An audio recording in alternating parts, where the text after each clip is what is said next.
Pete Buttigieg said something I thought was very interesting last night when he said, I think the reason we're having this argument over socialism and capitalism is that capitalism has let a lot of people down. I think you can say that. I mean, I really believe that in today's culture, in today's climate, politics will allow you to say that and get away with it. Now, if you'd said it 10 years ago, you'd have been chastised for being a communist. You know, you'd have been just a political outlier. There's no way you can say anything like that. Now he has a temperament about him. He has a comforting sound to Buttigieg. He never seems like he's out of control. So when he says it, it's different than the animated way Bernie Sanders says it. But Buttigieg said that he believes, and I think this is an interesting couple of words married together, democratic capitalism. Bernie says he's a democratic socialist. That's fairly vague. I'm a democratic socialist. That gives him a lot of boundaries. That gives him a long way to run.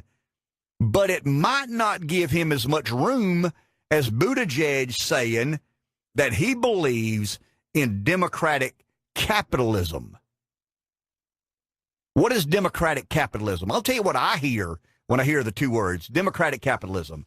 I hear a political candidate arguing that capitalism in its economic theory is admirable. It's honorable. It has lifted people out of poverty as it afforded humankind or mankind and human beings opportunities they would have never, ever dreamt of in other forms of economic models.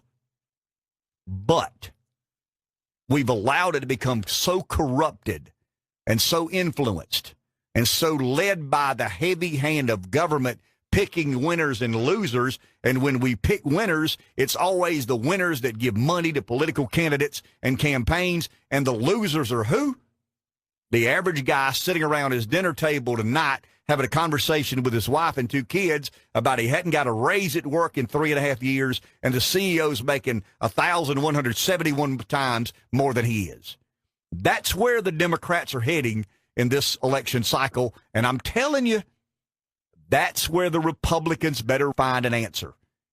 And this republicanism that believes in the free market and the animal spirits and you know, shut up, Buttigieg. What you're saying is communism 101. You're going to get your butt handed to you if you believe that's the answer, because it's not the answer. You better be curious about this democratic capitalism.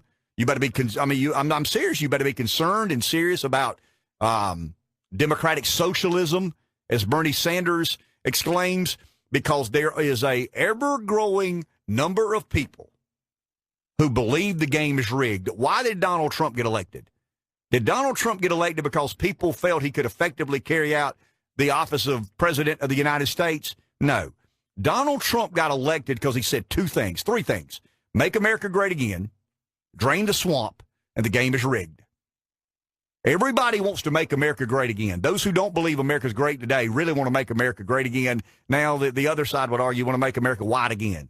You want to make America the 1950s again. You want to make America the late 1800s again. That would be the pushback from the other side. The second is drain the swamp. Who are the swamp?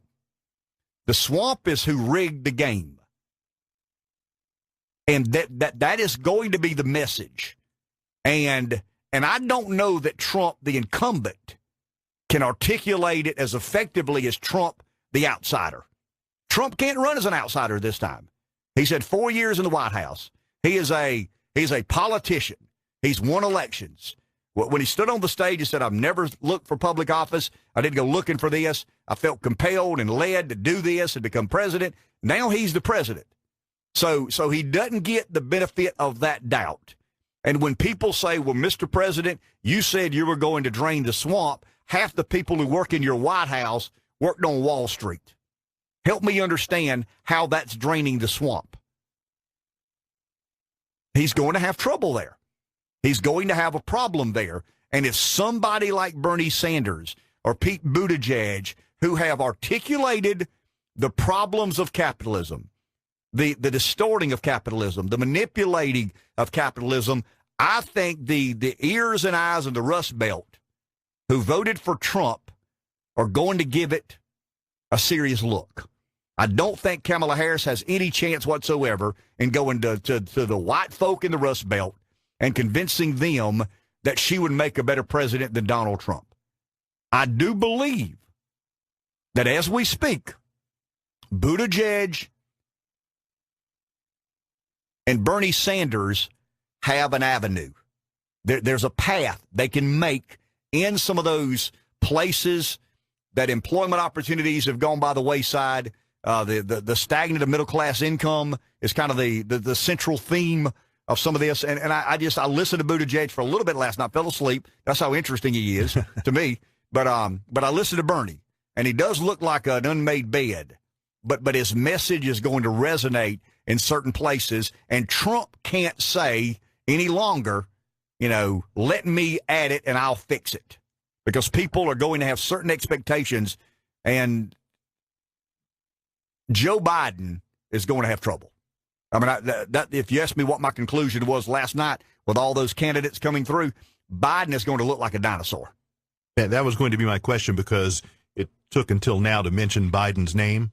He's still up there in the polls. He's number 2, basically behind Sanders in the Democrat polls, but he had an announcement supposedly scheduled for tomorrow, and then that has apparently been pushed back. The best day Joe Biden has in this campaign is the day before he announces his presidency or his candidacy for president. Take a break. Back in a minute.